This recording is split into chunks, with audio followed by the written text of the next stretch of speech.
நமக்கும் தாவேக்காவுக்கும் 40 லட்சம் வாக்குகள் வித்தியாசம், நமக்கும் திமுகவுக்கும் 20 லட்சம் வாக்குகள் வித்தியாசம். அவ்வளவுதான். மொத்தத்தில் 40 லட்சம் வாக்குகள் வித்தியாசம். பொய் புரட்டு, இன்ஸ்டாகிராம் பொய்கள், பேஸ்புக் பொய்கள், வாட்ஸ்அப் பொய்கள், இப்படி பலவிதமான பொய்களை சொல்லி உண்மைக்கு மாறான தகவல்களை திருத்தி பேசி சமூகத்துக்கு ஒவ்வாத செயல்களை சொல்லி சமுதாயத்தில் நிறைவேற்ற முடியாத திட்டங்களை எல்லாம் சொல்லி வாக்குகளை பெற்றவர்கள் இன்றைக்கு ஆட்சியில் அமர்ந்திருக்கிறார்கள்.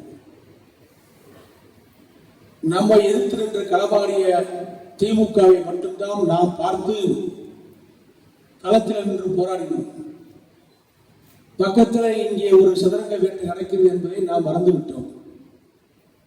அதற்காக இன்றைக்கு ஆட்சியை நாம் விட்டிருந்தாலும் எடப்பாடியார் திட்டத்தோடு இயக்கத்திற்கு வந்த சோதனைகளெல்லாம் தாங்கி பிடித்து அதிமுகவை உயர்த்தி பிடித்திருக்கின்றார். 1996 புரட்சித்திலே அம்மா அவர்களுக்கு இதை விட பலமான ஒரு தோல்வி ஏற்பட்டது. அன்றைக்கு 4 சட்டமன்ற உறுப்பினர்கள் வெற்றி பெற்றார்கள். இங்கே இருக்கக்கூடிய ஒரு சில முக்கிய நிர்வாகிகளுக்கு தெரியும். அதற்கு பின்பு நடந்த உள்ளாட்சி தேர்தலில் அதிமுகவிலே போட்டியிடுவதற்கு கூட ஆள் வரவில்லை. இரட்டை இலை சின்னமே வேண்டாம் என்று சுயேட்சையாக இருந்தார்கள். இரட்டை இலையை வாங்கி அந்த ஆதர்சன் தவாலை கிழித்துக் கொண்டு விட்டு சுயேட்சை என்றவர்களெல்லாம் உண்டு. இதெல்லாம் அதிமுகவுக்கு வந்தது. பழக்கப்பட்ட ஒன்றுதான்.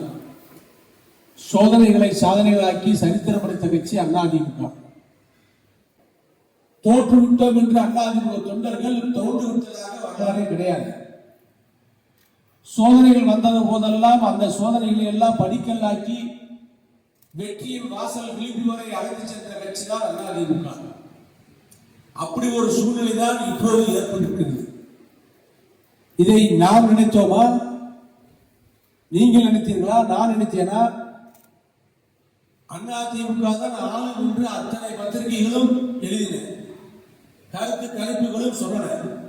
கடைசி 3 நாட்களிலே ஏற்பட்ட அரசியல் சதுரங்க விளையாட்டில் ஒரு ஆட்சி மாற்றம், நினைப்பதற்கு எதிராக ஒரு முடிவுகளை மக்கள் எடுத்து விட்டார்கள். அதிலும் உண்மையான கருத்து என்ன என்று இன்றும் புலம்பிக் கொண்டுதான் இருக்கிறோம். ஆகிய அந்த வெற்றியை பற்றி நாம் பிரமாண்டமாக பேச வேண்டியது கிடையாது. அதிமுக என்று விழுந்த வாக்குகள் சல்லடை போட்டு சலிக்கப்பட்ட வாக்குகள், சல்லடை போட்டு தேர்ந்தெடுக்கப்பட்ட முத்துக்கள் 1,34,25,260 வாக்குகள் வெற்றிலைக்காக எடப்பாடியார் முதலமைச்சராக வருவதற்காக அதிமுக ஆளுவதற்காக போடப்பட்ட வாக்குகள்.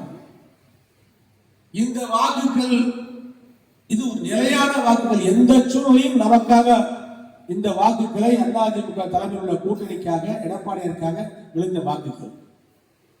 ஆகவே கட்சியினுடைய நிர்வாகிகள் தொண்டர்கள் எந்த சூழ்நிலையும் கலக்கமடைய வேண்டாம், துன்பமடைய வேண்டாம், துயரமடைய வேண்டாம். இதைத்தான் நமது பொதுச்செயலாளர் எடப்பாடியார் நேற்று சொல்லியிருக்கின்றார்.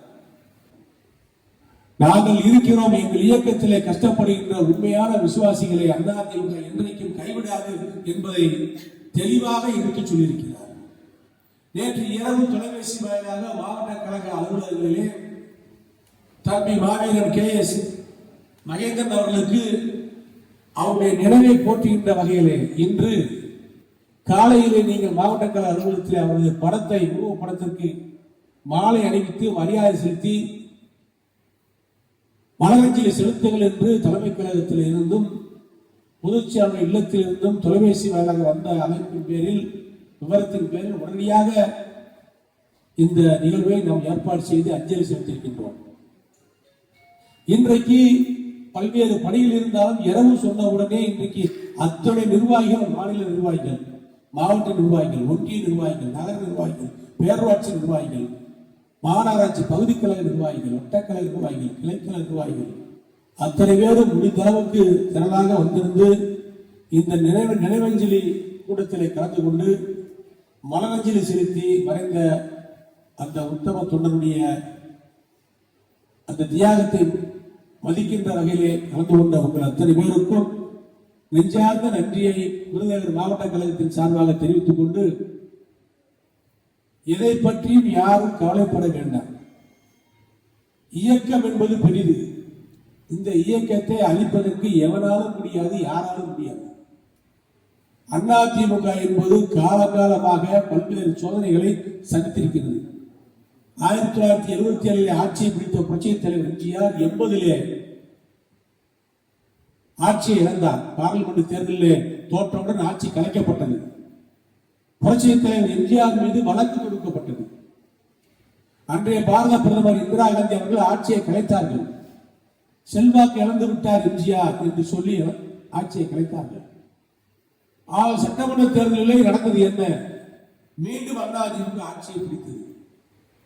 ஆக சோதனைகள் அம்மாவுக்கு வந்தது, தலைவருக்கு வந்தது, இன்றைக்கு புரட்சி தமிழருக்கு வந்திருக்கிறது. அதற்காக அதிமுகவுடைய நிலை நீர்த்து போகுமா என்று சில பேர் பட்டிமன்றம் நடத்துகிறார்கள். அண்ணா திராவிட முன்னேற்ற கழகம் என்பது ஒரு கொள்கை ரீதியான ஒரு தலைவர்கள் மீது பற்றுள்ள கட்சி. ஆக இந்த கட்சி ஒரு காலம் நீர்த்து போகாது, ஒரு காலமும் பின்தங்கி வாழாது. நிச்சயமாக தொண்டர்கள், புது தொண்டர்கள் வந்து கொண்டே இருக்கிறார்கள். அதிமுகவில் இன்றைக்கு இளைஞர்கள் நிறைய பேர் இருக்கிறார்கள். தமிழ்நாட்டு மக்கள் மத்தியிலே சில நேரங்களில் சில மாற்றங்கள் தேவைப்படும். இதுவும் வேண்டாம், இதுவும் வேண்டாம், இதை பார்ப்போம் என்று அதையும் பார்த்து கொண்டு இருக்கிறார்கள். அங்கு நடக்கின்ற சங்கதிகளையும் பார்த்துக் கொண்டிருக்கிறார்கள். இது ஒரு வேடிக்கை விளையாட்டாக இன்றைக்கு மாறிவிட்டது. தமிழ்நாட்டினுடைய ஆட்சி ஒரு வேடிக்கை விளையாட்டு.